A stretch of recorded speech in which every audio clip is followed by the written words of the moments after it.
Hi meine Lieben, schön, dass ihr mit dabei seid. Es gibt wieder mal einen Quatsch, mich voll. Und zwar diesmal aus Bellingham. Bellingham ist die Stadt, die ganz nah bei Seattle ist, oben im Norden von den USA, grenzend an Kanada. Denn ich bin gerade gestern aus Kanada nach Amerika gereist. Und es geht auch für mich morgen in der Früh eigentlich schon wieder weiter nach Seattle. Und dann dachte ich mir, Moment, ich mache einen kurzen Stopp bei Casey. Und Casey ist ein Künstler, der ganz viele verrückte Sachen macht, auch für Museen. Es ist ein sehr netter Mensch. Und wir befinden uns jetzt in seinem Arbeitsbereich. Schaut mal, das ist seine Marke. So, und er müsste jetzt oben sein. Was hier unten ist, das kann er uns dann gleich noch zeigen. Aber ich gehe jetzt erstmal rauf und sag Hallo. Hey, how's it going? Hi, Casey. Hi, nice to meet you. Hi, nice to meet you.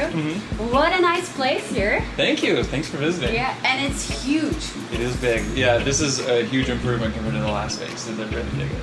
So you obviously need that space, right? You're doing a lot of big stuff. Not only for storing stuff that we might use, but for making new stuff and having room to have a bunch of projects happen at once. Okay. What projects do you have here? Well, this is kind of the electronics area. Okay. And right now I'm working on some switches, some soldering, some simple cables, but it's all coming together for this art piece that's going to be the Seattle Art Museum. Oh, whoa. Okay. Well, that's big, isn't it? Yeah, it's actually a really cool art museum. It's like right downtown Seattle, and it's going to be in this outdoor kind of garden, and we're going to light up all these trees. It's going to be awesome. Can you show me something, what you've done already? Yeah, definitely. We have a few things up here. I was showing a friend this the other day. We do a lot of 3D printing here at Sensebellum, and this is an experiment I was playing with the other day, and it's just like, how can we make a 3D print no longer look like, you know, it's 3D printed? This looks like it's chrome or metal or something. And what it all comes down to is it's, you know, a shelf.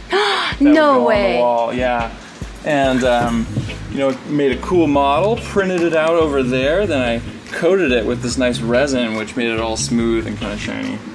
And that holds how much? This would hold about 50 pounds here on the wall. Of course, you know, you need to attach it. But the cool thing is that in the design process, we kind of applied this algorithm that hollowed out spaces which aren't needed and just left the stuff that's really integral to its strength. So what we're looking at is kind of like an optimized or generated shape based on the angles and the load on this shelf. That looks great. Yeah, I'm really pleased with it. It turned out nice. So that's been something I've been working on, and now they're ready to go on the wall. Wow.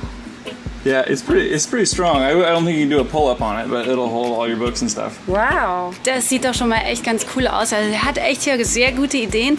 Er arbeitet super gerne mit elektronischen Sachen und woran er jetzt gerade arbeitet, das zeige ich euch jetzt. Dann gehen wir mal runter. So, jetzt bevor das mit dem Museum kommt, müsst ihr euch erstmal das hier anschauen und erklären lassen, weil das sieht lustig aus und es erinnert mich an unsere 15 Jahre Galileo. Ja, und zwar, schaut mal.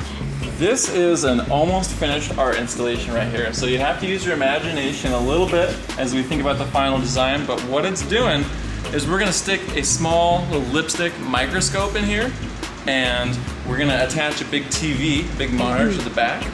And this is going to be an art installation at the Summer Meltdown Music Festival. So people will be able to come up at night during the day, and there's just this awesome microscope here for them to like check out their finger or some weird like leaf or a snail, like anything. And it zooms in like 1,000 times, so you just get this incredible view of ordinary stuff. And it's on this big monitor, so people kind of like walk by and like, oh my god, yeah, that is nuts. Let's go check out that strawberry. Anyway, so that's what's going on here. And it's almost finished. Yeah, because microscopes are really fun. Like, you remember like biology class, like that was my favorite part, is like looking at stuff. But you know, you don't always get to free time with a microscope. Usually it's like for Why does a microscope has to be in here? I mean, can't you just use a microscope? You could, but those are really expensive. And you know, people are like at music festivals and stuff. People are just like, "Oh, dude!" And then you know, like stuff gets bumped and broken really easily. Okay. So I kind of made this custom thing. I'll just get the microscope here in a second, but it kind of keeps it contained. And it's also way cheaper than buying the kind we'd use in biology class. It's kind of more of like a just a consumer model. Okay. But anyways, that's why I put it in here. Casey hat ein Mikroskop sogar da. Vielleicht funktioniert sogar, das wäre ja total mega. Also die Idee finde ich sehr cool. Ich kann mir vorstellen, dass das, wenn man das jetzt beim Music Festival macht, dass die Musik schon wieder fast zweitrangig werden könnte, weil das echt eine geile Idee ist. Control, and that's the focus here. Oh, wow. Yeah, it's really, really amazing. Exactly. It looks like bananas. I was just thinking of it. Oh, wow. This is actually very artsy. Yeah, so this will be up a little bit higher, you know. Yeah. Yep. I see. Ooh, yeah, I thought the hair Wow, would be really cool. yeah. Yeah, right? I mean, there's There a is a little bug. in there too. No way. Did you see it? Yeah, there was a bug. Somewhere. I think, yeah. Oh, there's another bug. See it right there? That's crazy. This is so cool. They look so big, and when you look I at know. it, It's like, oh, where is okay. it? Yeah. Here we go. Yeah, you can barely see it. I know. Seriously, though. Oh, there's a couple of them. They must be just hanging out. Oh, wow. Also diese Mikroskopgeschichte ist schon ziemlich cool. Vor allem hat die mich jetzt so ergriffen, dass ich da gar nicht mehr weg wollte. Aber eigentlich wollte ich euch das für das Museum zeigen, was er gerade macht. So Casey, let's go to that thing. Yeah, let's check this out. Yeah, that is for the museum, right? Yeah, this is for Seattle Art Museum. They have a once-a-year event called SAM Remix. That's Seattle Art Museum Remix. And they have this outdoor sculpture garden, and usually they don't have anything going on there at night, so it's kind of dark and nothing's happening. But for this one day, August 11th, they have a big party out there. They have music, they have all sorts of art, and they invited myself, Sensebellum, to create a cool interactive art piece for it. Cool. So what does it do? Yeah, what is piece? this? This is another piece that's in the works, so this isn't fully polished, but I can explain kind of how it goes on. If you were to look at the outdoor sculpture garden that this is going to be at from the maps, you would kind of see it like this. This is a road coming through here, there's a bridge, and this is a path, right? And so if you're on the site, it'll totally click. And so the point is, we wanted to explore the interactions where you press a button and the kind of spooky at a distance, like when you press a button and something happens, like over there, like how did that happen? Like it's almost like magic, it's almost spooky actions, they say. So this little control deck will be in the middle of the park, and each of these buttons will represent a cluster of trees. And this cluster of trees has a bunch of lights in them. And whenever you hit the button, it turns on the lights in the trees. So you can be jamming and going from one, and you'll see them kind of ripple. And also when you're hitting these, it's playing a sound. So you can almost be kind of jamming and playing these, and the whole park is lighting up around you. It's a fantastic idea, and people they won't know what's going on when they haven't seen that before. Yeah, exactly. And so it's a bit of a discovery process, like of like, what does this do? And then like, oh, I think it does that. And then you start to catch on and see what's going on, and that leads to other fun little surprises. Is this the way how it looks like in real? Like trees are really set up like this? Exactly, yeah. And I'm gonna paint on a path. There's a concrete walkway that comes right through here, and then paint on road stripes. Maybe get like a model car. Okay. You know, just some things to add context. But yeah, it does look exactly like this. I used real map data to make these cutouts. I love that. Yeah. This is such a great idea. How come they asked you to do that? Well, I got in touch with them last year and did the similar party last year with them, but on a smaller scale. And then this year, when they had some bigger ideas of what they wanted to do there, they knew that my company could execute those artistic ideas, and they said we wanted to do something where it's that lights and something at a distance, and this is what we came up with, and we're all really happy. Like, it's going to be a great project. Are you working alone on all of this? No. Well, usually in the shop here, it's just myself. But then when it comes time to actually producing these out in the field, I'll hire on people that can help with that. Okay. Either friends in similar areas or... It's like it depends on the projects you're doing. Depends on the project. Okay. Sometimes I can come out there, but sometimes it's either like too heavy or there's too much stuff or the timeline's really sharp, and many hands make light work. Okay. Yeah. Outside of Seattle and Bellingham, what did you do? Yeah, well, I have different projects all over the West Coast, and I've been to Maui, and Arizona, and San Francisco. You know, there's not one spot where people enjoy art and technology. I've found it's all over. I bet whatever you do is really great, because what I have seen now is like super cool. Thanks. But for yourself, Yeah. which project is the best one you would say, just for yourself? Yeah, like my favorite kind of project, I really like, it used to be just kind of anything that would be at a concert, but I really like interactive art.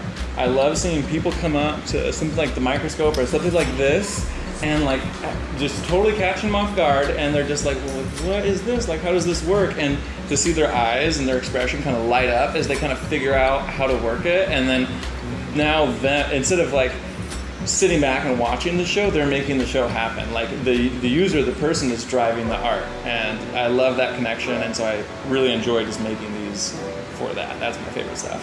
Yeah, I can imagine. I think that's pretty cool to see the people's faces when they're doing that. Yeah. Like before with the microscope. I mean, I was totally addicted by that. Yeah, right? Yeah, it clicked, yeah. And that's when you know you've done a good job, you know? Yeah. Oh, that is really cool.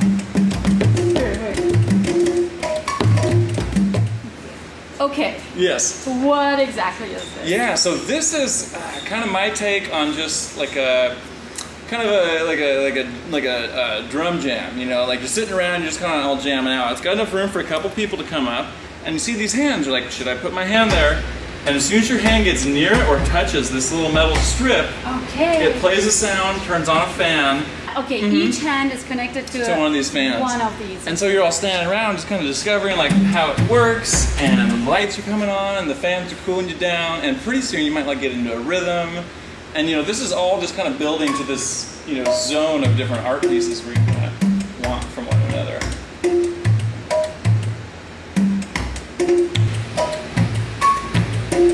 Natural. I love it. Nice. That's great.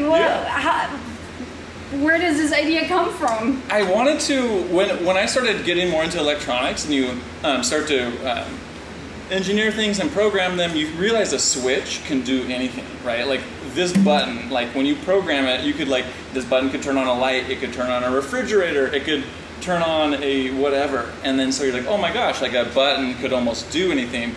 What if we kind of made that like more of a jam, more of like an instrument?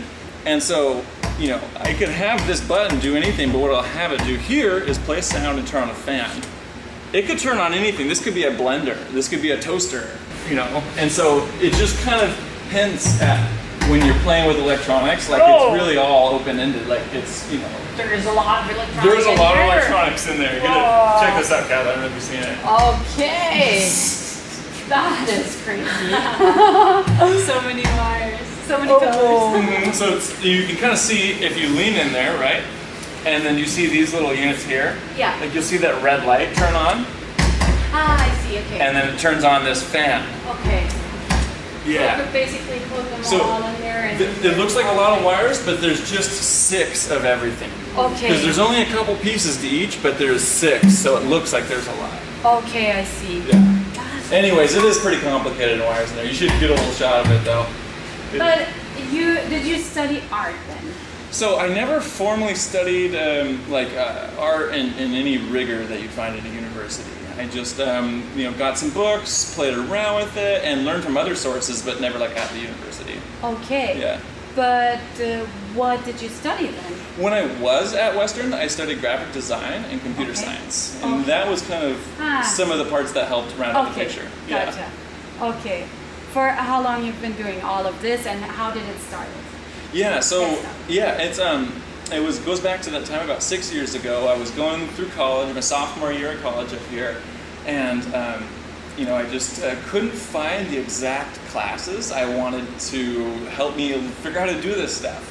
And so I just started experimenting more and more in my free time, like hanging out in the basement at our house, tinkering with stuff, you know, not and your very... parents, they were wondering, what is this guy doing? Yeah, and they're like, oh my gosh, you know, you're not going to class, what are you doing? I'm like, I promise it's going to pay off. But, you know, I kind of had to start from scratch. And I kind of had to learn a lot of this stuff because there's not exactly a class for like interactive art pieces, even though it'd be cool if there was. Yeah. So I kind of had to find out what pieces I needed to know and then learn those enough to where I could do it. And then that's where it kind of started, about 5 or 6 years ago. Super.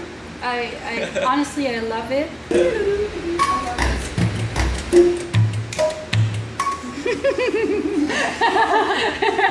Yeah, like guys, dance for me. So here's something wild too, like, I don't know if you noticed, but you don't need to touch it. Yeah. Like you can just get close. Yeah. The way this works is it just is picking up any little electrical impulse. So like your body has like a charge around it that you can't see, and when it just gets close enough. Yeah, this is perfect. So you can totally, yeah, you can swipe over. Yeah. Swiping is completely yeah, smell like that. Nice. Yeah, anything works. Anything goes. Someone last year got a fern, and they were like hitting it with the fern branch. Poor fern, but.